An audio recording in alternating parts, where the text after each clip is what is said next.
안녕하세요. 김지민 의사입니다. 오늘 여러분과 이렇게 소중한 시간을 함께하게 되어 진심으로 기쁩니다. 이 자리에서 우리는 정말 중요한 건강 정보를 함께 알아볼 텐데요. 여러분의 몸이 이 시간을 통해 깊이 감사하게 될 것이라고 저는 확신합니다. 만약 오늘 저와 처음 만나신 분이 계시다면 꼭 구독 버튼을 눌러주세요. 이는 우리가 한 가족처럼 서로의 건강을 보듬고 지켜나가는 첫걸음이 될 거예요.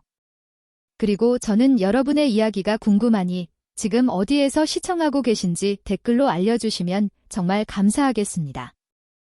혹시 60세 이상이신 분들 중에 밤마다 화장실에 가느라 여러 번 잠에서 깨어나 개운하지 못한 아침을 맞고 계신가요? 많은 분들이 나이가 들면 다 그렇지라고 생각하시지만 사실 이건 단순히 나이 탓으로 돌릴 불편함이 아니에요. 우리의 수면질, 전반적인 건강, 심지어는 일상생활의 활력과 자율성까지도 심각하게 해치는 문제랍니다. 놀랍게도 최근 연구 결과에 따르면 노년층의 무려 85%가 잠들기 전 잘못된 습관을 가지고 있어 밤에 화장실 가는 횟수가 크게 늘어난다고 합니다. 그런데 사실 이것은 쉽게 고칠 수 있는 문제예요. 오늘 이 자리에서 저는 여러분이 진정으로 깊고 온전한 잠을 되찾기 위해 무엇을 멈춰야 하는지 그 핵심을 알려드리겠습니다. 밤마다 잠에서 여러 번 깨어나면 다음날 하루 종일 피곤하고 짜증이 나며 그 어떤 일에도 활력을 느끼기 어렵습니다. 혹시 저녁에 물을 조절하지 못할까봐 친구들과의 즐거운 저녁 모임을 망설이거나 아예 피하신 경험은 없으신가요? 많은 분들이 모르고 계시지만 사실 이 문제의 근본 원인은 겉보기에는 아주 평범해 보이는 5가지 습관에 숨어 있습니다. 오늘 저는 이 5가지 습관 하나하나를 깊이 파헤치고 여러분의 삶을 바꿀 수 있는 간단하면서도 실질적인 해결책들을 나누겠습니다. 여러분의 잠 못 이루던 밤을 평온으로 채우는 이 중요한 정보에 본격적으로 뛰어들기 전에 여러분의 작은 참여를 간곡히 부탁드립니다.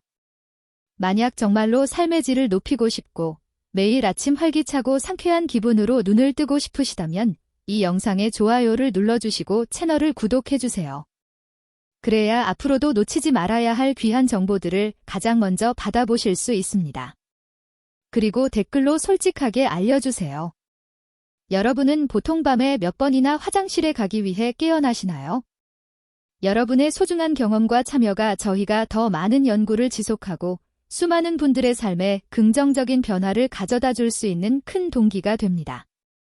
여기서 많은 분들이 간과하는 중요한 사실 한 가지를 짚고 넘어가겠습니다.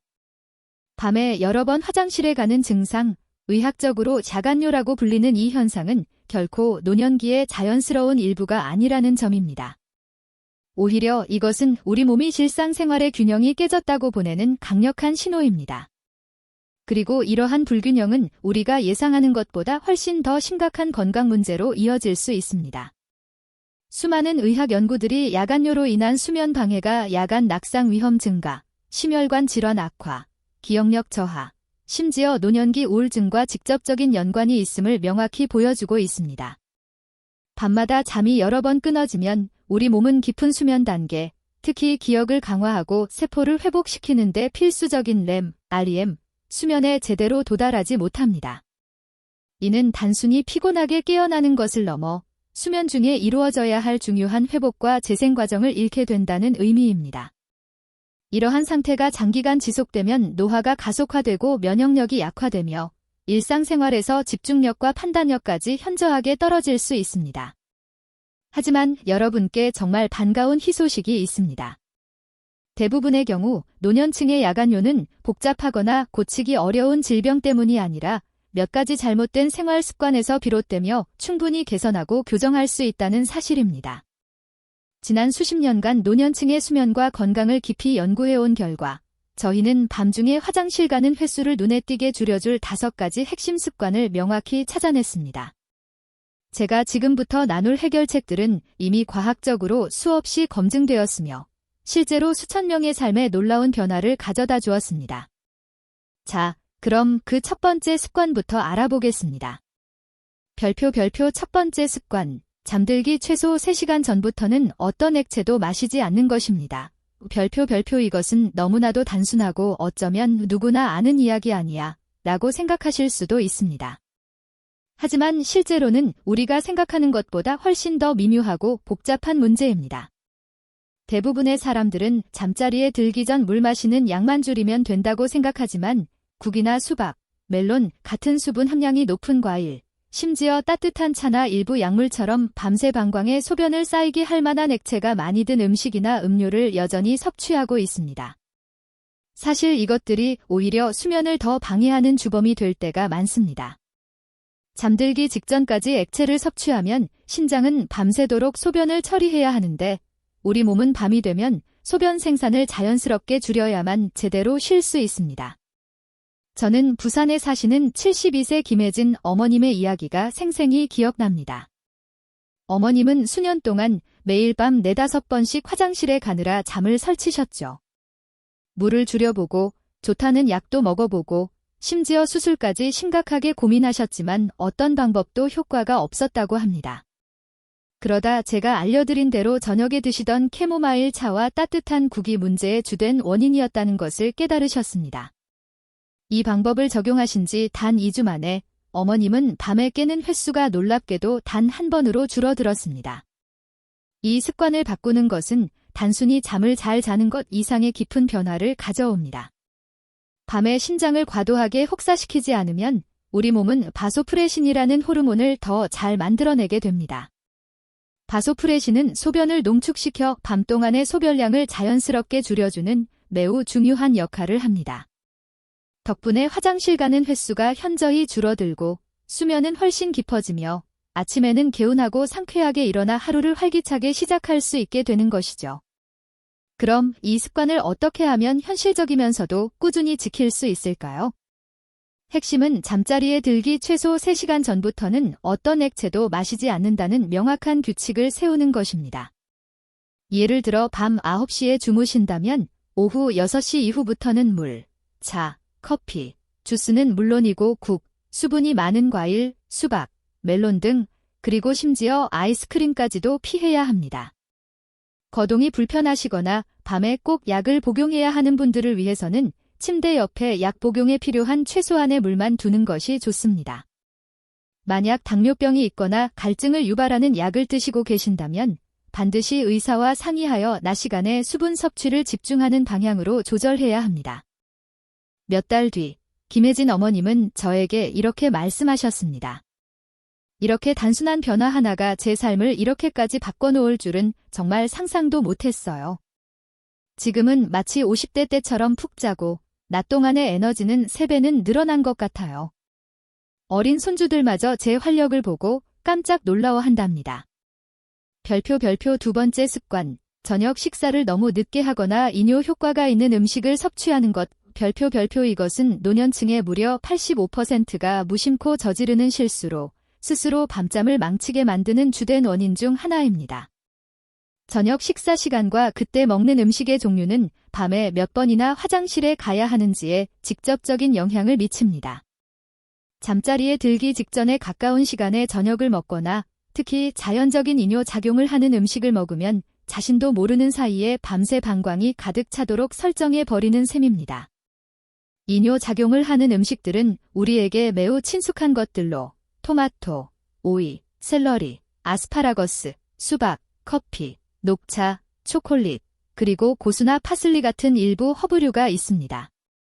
이들 모두는 소변 생성을 촉진하는 효과를 가지고 있습니다. 문제는 대부분 이런 음식들이 건강식으로 알려져 있어 많은 분들이 아무렇지 않게 먹지만 사실은 야간뇨의 악순환을 만들고 있다는 점입니다. 과학적으로 밝혀진 사실에 따르면 우리 몸은 음식을 완전히 소화하는데 약 서너 시간이 걸립니다. 그런데 누워있는 상태에서는 이 과정이 훨씬 더 느려지며 이뇨 성분들이 몸에 더 오래 남아 밤새 방광을 자극하게 됩니다. 게다가 짠 음식을 많이 먹는 습관, 즉 많은 분들이 흔히 가지고 있는 습관은 몸이 하루 종일 수분을 붙잡아 두게 하고 그 수분이 밤에 한꺼번에 배출되면서 깊은 수면을 방해하는 원인이 됩니다. 대구에 사는 68세 은퇴자 이준호 선생님의 사례를 들어보겠습니다. 그는 저녁을 보통 밤 8시 30분쯤 늦게 먹고 9시 30분쯤에는 토마토, 오이, 그리고 녹차 한 잔으로 야식을 챙기는 습관이 있었습니다. 그는 이렇게 말했습니다. 새벽 1시, 3시 반, 5시 반에 화장실에 가야 했습니다. 저는 그게 나이 들어서 당연한 일이라고 생각했지만 낮에는 기진맥진하고 아무것도 할 힘이 없었어요. 식사 시간을 저녁 6시 반으로 앞당기고 오후 4시 이후에는 이뇨작용을 하는 음식들을 피한 결과 그는 단 10일 만에 뚜렷한 차이를 느낄 수 있었습니다. 밤에 단 한 번만 깨어났던 것이죠. 그리고 3주가 지나자 그는 연속으로 6시간 동안 한 번도 깨지 않고 숙면할 수 있게 되었습니다. 이 변화의 이점은 정말 깊고 다양합니다. 몸의 자연스러운 리듬에 맞춰 식습관을 조정하면 단지 야간뇨만 줄어드는 것이 아니라 소화 기능도 훨씬 더 좋아지고 역류성 식도염 같은 증상이 줄어들며 밤 동안의 신진대사가 더욱 효율적으로 이루어집니다. 많은 분들이 아침에 몸에 부기가 줄고 정신이 가벼워지며 에너지가 충만해진다고 말합니다. 이 전략을 실천적으로 적용하기 위해서는 명확한 규칙을 정해야 합니다.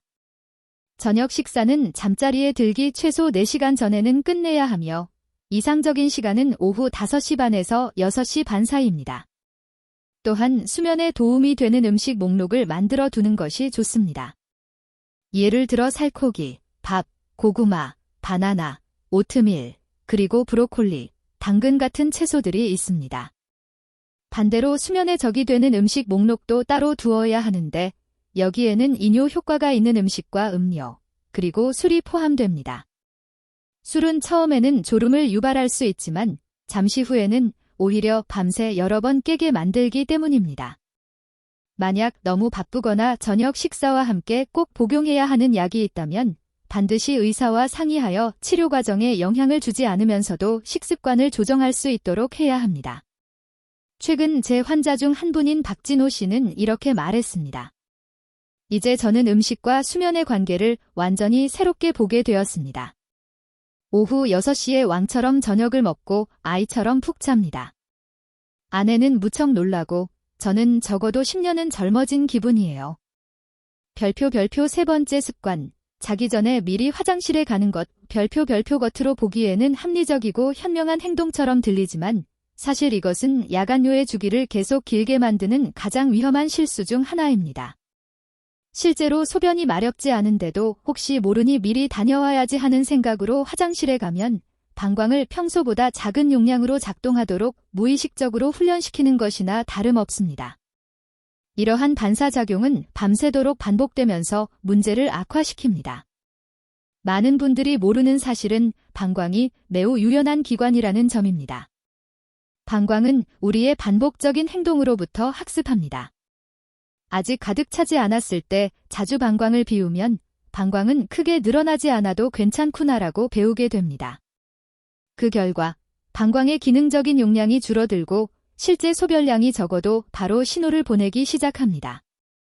이런 가짜 신호들이 계속해서 우리의 수면을 방해하는 것입니다. 생리학적으로 이 과정은 복잡하지만 매우 주목할 만합니다. 건강한 성인의 방광은 보통 300에서 400mm의 소변을 저장한 후에야 화장실에 가야 한다는 강한 신호를 보냅니다. 하지만 만약 100에서 150mm만 채워져도 계속해서 화장실에 가면 뇌는 점점 낮은 경계 수준에 익숙해집니다. 결과적으로 계속해서 가짜 배뇨 욕구를 느끼게 되고 우리의 소중한 수면은 자꾸만 조각나게 됩니다. 저는 광주에 사는 74세 과부 최수미 어머님의 사례를 기억합니다. 그녀는 이것을 매일 밤의 잔전의식이라 부르며 실제로 소변이 마렵지 않아도 자기 전에 꼭 화장실에 갔습니다. 그녀는 저에게 이렇게 말했습니다. 저는 제가 현명하게 행동한다고 생각했는데 사실 제가 스스로 문제를 만들고 있었던 거예요. 잠든 지 2시간만 지나면 방광의 가짜 신호 때문에 깨곤 했습니다. 하지만 제가 알려드린 방광 재훈련 기법을 적용하면서 어머님의 방광 용량은 점점 회복되었습니다. 그 결과 그녀는 놀랍게도 6시간을 연속으로 깨지 않고 푹 잘 수 있게 되었습니다. 이 주기를 끊는 효과는 정말 놀라울 만큼 크고 빠르게 나타납니다. 방광이 본래의 용량을 회복하면 야간뇨 횟수가 뚜렷하게 줄어들 뿐만 아니라 자신의 몸을 통제할 수 있다는 자신감도 되찾게 됩니다. 수면에 대한 불안감도 크게 줄어들며 수면의 질이 분명히 향상됩니다. 많은 분들이 마치 몸의 주도권을 되찾은 듯한 자유롭고 편안한 감각을 느낀다고 말합니다. 이 변화를 안전하고 효과적으로 적용하려면 진짜 필요 원칙을 반드시 기억해야 합니다. 정말 급하고 분명한 배뇨 욕구가 있을 때만 자기 전에 화장실에 가야 합니다. 그렇지 않은데도 마음이 불안하다면 15분에서 20분 동안 책을 읽거나 잔잔한 음악을 듣는 등 가벼운 활동을 해보십시오. 대부분의 경우 배뇨 욕구는 단순한 불안감일 뿐 실제 필요가 아니라는 것을 알게 될 것입니다. 만성 요실금이 있거나 반드시 이뇨제를 복용해야 하는 분들은 반드시 의사와 상의하여 알맞은 훈련 계획을 세워야 합니다. 거동이 불편한 분들은 응급 상황을 대비해 침대 옆에 간이 변기를 두는 것도 가능합니다.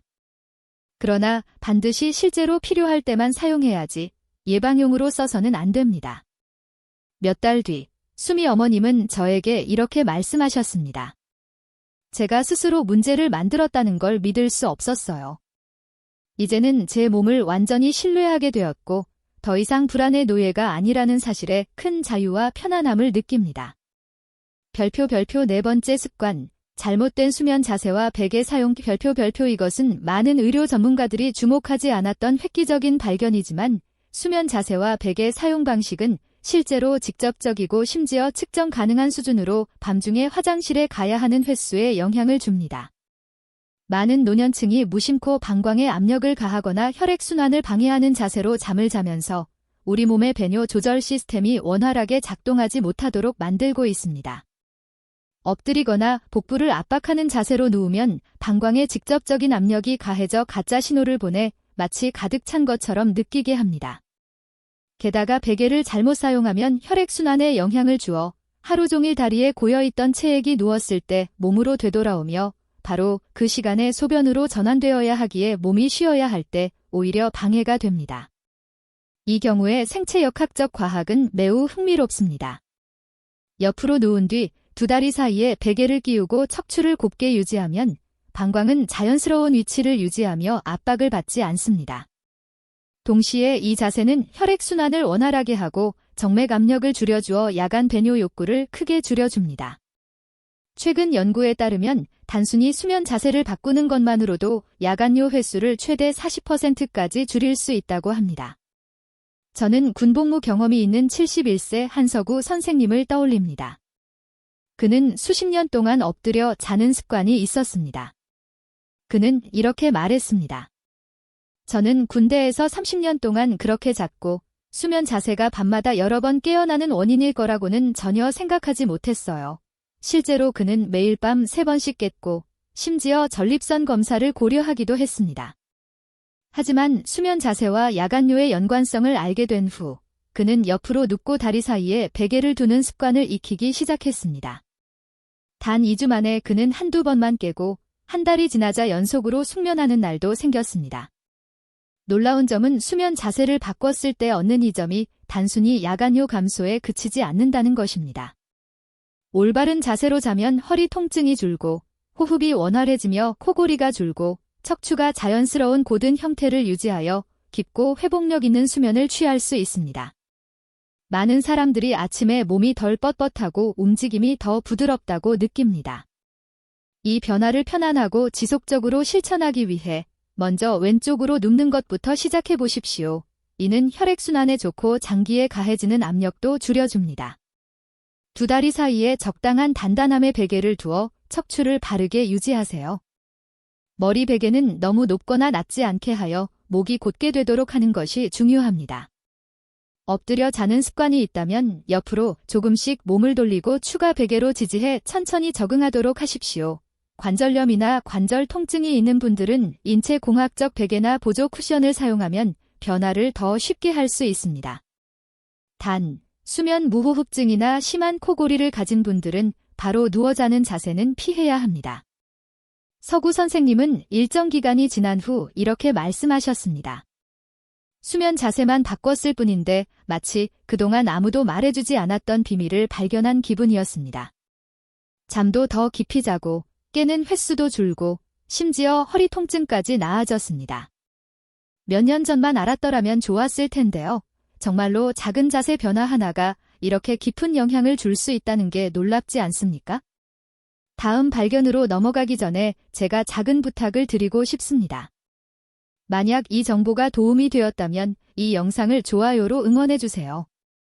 그것이 저희가 계속해서 더 많은 연구와 가치 있는 정보를 제공하여 수천 명의 삶을 개선할 수 있도록 하는 힘이 됩니다. 이제 여러분이 자신도 모르게 수면을 망치고 있을 수 있는 또 다른 흔한 실수를 함께 알아보겠습니다. 별표 5번째 습관, 수면실 온도와 맞지 않는 잠옷. 별표 이것은 아마도 대부분 사람들이 생각지 못하는 원인이지만 노년층의 야간요에 깊은 영향을 미칩니다. 중요한 점은 올바르게 개선했을 때 그 효과가 매우 크다는 것입니다.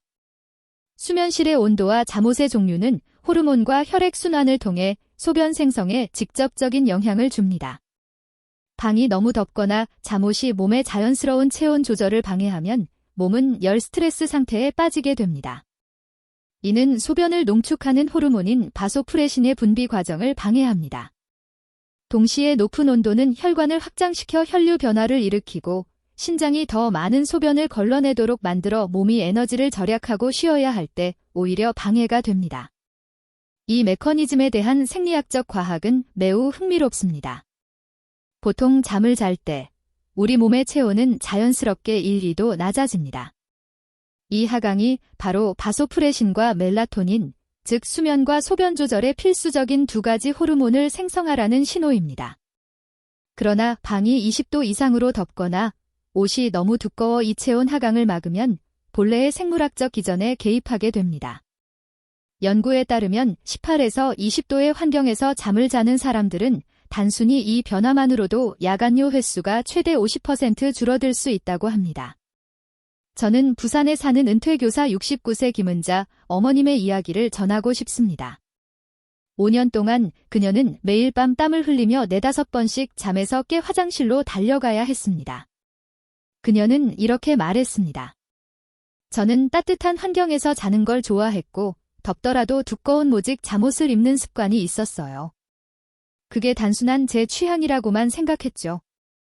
하지만 그것이 제 잠을 망치고 있다는 사실을 전혀 몰랐습니다. 온도와 야간요의 관계를 이해한 후 그녀는 조용한 에어컨을 사용하고 통기성이 좋은 가벼운 면 잠옷을 입기로 결정했습니다. 결과는 놀라웠습니다. 단 일주일 만에 야간요가 2번으로 줄었고 3주 후에는 여러 번 밤새 숙면을 취할 수 있었습니다. 온도를 최적화했을 때의 장점은 단순히 야간요 감소에만 머물지 않습니다. 이상적인 환경에서 자면 수면이 깊어지고 호르몬이 더 잘 작동하며 야간 발한이 줄고 코골이도 완화됩니다. 아침에 일어났을 때 더 큰 활력을 느끼게 됩니다. 일부 사람들은 혈압이 더 안정되고 불편했던 안면 홍조 증상까지 크게 줄었다고 말합니다. 이것을 비용을 많이 들이지 않고 실천하려면 방 온도를 18에서 20도로 유지하면 됩니다. 에어컨, 선풍기를 사용하거나 날씨가 좋을 땐 단순히 창문을 열어도 됩니다. 잠옷은 두꺼운 직물이나 합성 섬유 대신 면, 마, 대나무처럼 가볍고 통기성이 좋은 천연 소재로 고르십시오. 침구 역시 체온을 가두지 않는 천연 소재로 선택하는 것이 좋습니다. 추위가 걱정된다면 얇은 옷을 여러 겹 입어 밤중에도 쉽게 조절할 수 있게 하십시오. 만약 체온에 영향을 주는 약을 복용 중이라면 적절한 개선 방법에 대해 의사와 상담해야 합니다. 몇 달 후 은자 어머님은 저에게 이렇게 말씀하셨습니다. 방 온도라는 작은 변화가 이렇게 큰 문제를 해결할 줄은 몰랐어요. 지금은 숙면을 취하고 아침에 상쾌하게 일어나며 젊어진 기분까지 들어요. 제 삶이 정말로 달라졌습니다. 어떠세요? 이렇게 단순해 보이는 습관들이 우리의 삶의 질을 완전히 바꿔놓을 수 있다는 사실이 정말 놀랍지 않으신가요? 저는 여러분의 솔직한 생각과 경험을 듣고 싶습니다. 혹시 침실 온도와 수면의 관계에 대해 미리 알고 계셨나요? 아니면 여러분 가족 중에 밤마다 야간요로 고통받는 분이 계셨나요? 저는 언제나 여러분의 이야기에 귀 기울이고 있으며 모든 댓글을 정성껏 읽고 답변을 드리고 있습니다. 여러분의 소중한 경험과 나눔은 우리 공동체를 더욱 굳건하게 만들고 다른 분들이 나 혼자가 아니구나 하는 위안과 용기를 얻는 데 큰 힘이 될 것입니다. 이제 밤잠을 방해하는 은밀한 5가지 습관들을 명확히 알게 되셨으니 저는 이 모든 변화를 실제 생활에 어떻게 적용하고 지속해 나갈 수 있을지에 대한 마지막 조언을 드리려 합니다. 이 5가지 습관을 한꺼번에 또는 하나씩이라도 꾸준히 조정해 나가신다면 단순히 야간요 횟수가 눈에 띄게 줄어드는 것을 넘어 자신의 수면에 대한 깊은 신뢰와 통제력을 되찾게 될 것입니다. 여러분의 몸은 이제 밤새도록 편안하고 깊은 잠을 허락할 것이며 아침에는 상쾌한 정신, 넘치는 에너지와 뜨거운 열정으로 새로운 하루를 맞이하게 될 겁니다. 이 모든 과정이 전적으로 여러분의 손안에 있다는 사실이 가장 놀랍습니다. 비싸고 복잡한 약이나 수술, 특수한 장치는 전혀 필요하지 않습니다. 여러분에게 필요한 것은 오직 변화하려는 강한 결심과 일상 속에서 현명한 선택을 해나가는 용기뿐입니다. 우리의 몸은 적절한 환경과 올바른 습관이 주어지면 상상할 수 없을 정도로 놀랍게 적응하고 스스로 치유할 수 있는 능력을 가지고 있습니다. 더 좋은 소식은 그 결과를 오래 기다리지 않아도 된다는 것입니다. 오늘 밤부터 단 하루만이라도 이 습관들을 적용해 보세요. 분명히 더 깊은 수면과 뚜렷하게 줄어든 야간 화장실 횟수를 바로 느끼실 수 있을 겁니다.